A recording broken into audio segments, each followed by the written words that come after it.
Good morning, friends. Welcome to PSIR Analytica. I am Nikhil Gowda, the Insights PSIR faculty. So, friends, today we are starting week number 3. The syllabus what we are covering is comparative politics and theories to international relations. That is from paper 2, part A. So, friends, today we are discussing the question. The question which was there is that examine the traditional approaches to comparative politics. This is for 15 marks in that regard. So first I'll just go into the structure of the answer. Closely if you observe, they're asking you to examine, they're just not asking you what is comparative politics. So examine also includes, you need to link why it was brought about, and you also have to mention about what are the limitations of the approach. And here you structure an answer by saying that in introduction part, you can bring the definition of comparative politics. In this regard, you can say E. A. Freeman, he stated comparative politics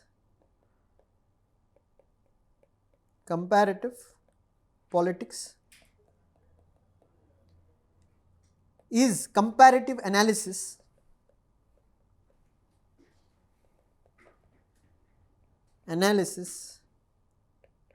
of various forms of government and diverse political institutions. Then you can quickly move on to saying that comparative politics can be dates back to times of Aristotle, who is considered as the father of comparative politics. There are two approaches in comparative politics. One is the traditional approach, and then the modern approach. Traditional approach basically phases from the ancient times till the year 1945.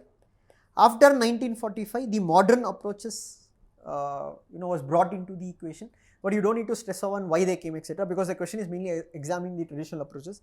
Then go on to say there are different types of traditional approaches. Mention few of them, such as, you don't need to explain all of them, just mention philosophical approach,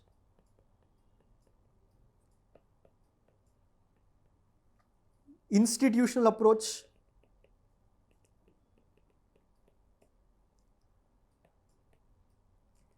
historical approach,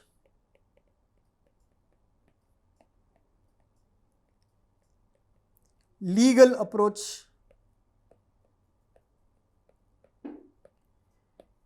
You don't need to explain each one of them, just mention as a whole. These all come under the category of traditional approach to comparative politics. Now you explain what are the features of these approaches. You can write these mainly focused, or they were unidisciplinary in nature.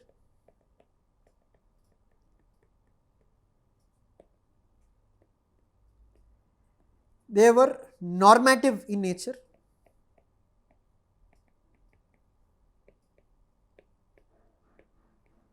And they mainly focused on well-developed political structures such as the European societies. And they were also prescriptive in nature. However, these approaches came under criticism because they were suffered from various types of limitations in that regard. So then write a separate subheading called as the limitations of traditional approaches. One of the main criticism, it is Eurocentric in view.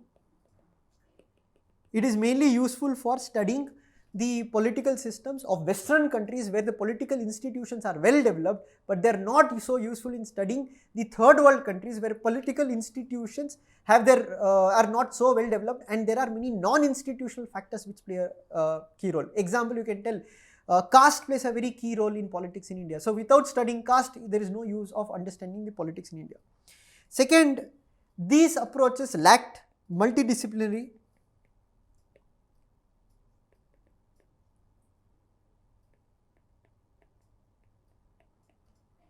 So they only focused on institutions or laws, etc.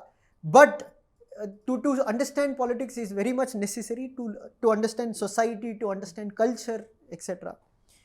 Third criticism about this particular approach is that it many times lacks empirical evidence such as the philosophical approach.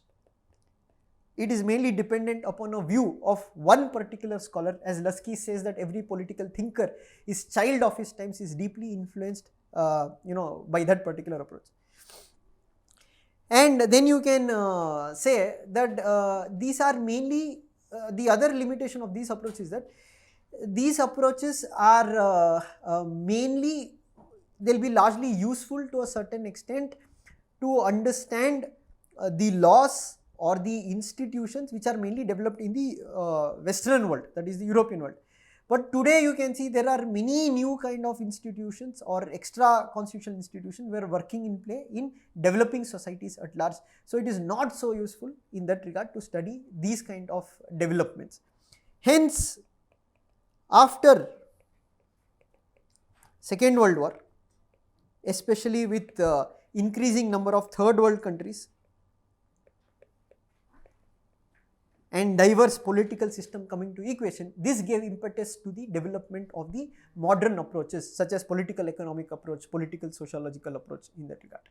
So friends, this can be the dimensions of your answer. So explain the questions, explain the approach, that what are the different types of examples of traditional comparative politics, then write about the features of traditional approaches. You don't need to explain philosophical approach or legal approach individually. Generally, you write what is the features of this approach, and finally you can write the limitations. Then you can end your answer by saying that why the modern approaches came into being and why traditional approaches started losing ground. So friends, this can be the approach of writing your answer. So let's hope that you are getting hold of the approach in all these weeks in that regard. Write regularly. The key to success is writing consistently. It's not about writing one day and not writing rest of the days. I know it is difficult, but you need to build a strong, consistency in your preparation. Write every day, okay, and also revise multiple times. Only writing also, you have to revise multiple times and get hold of an approach of each parts of the political science paper to score more than 300 in the exam. With this, I'll end my session today. Again, we'll meet tomorrow with a new question. Till then, take care, stay safe. Thank you.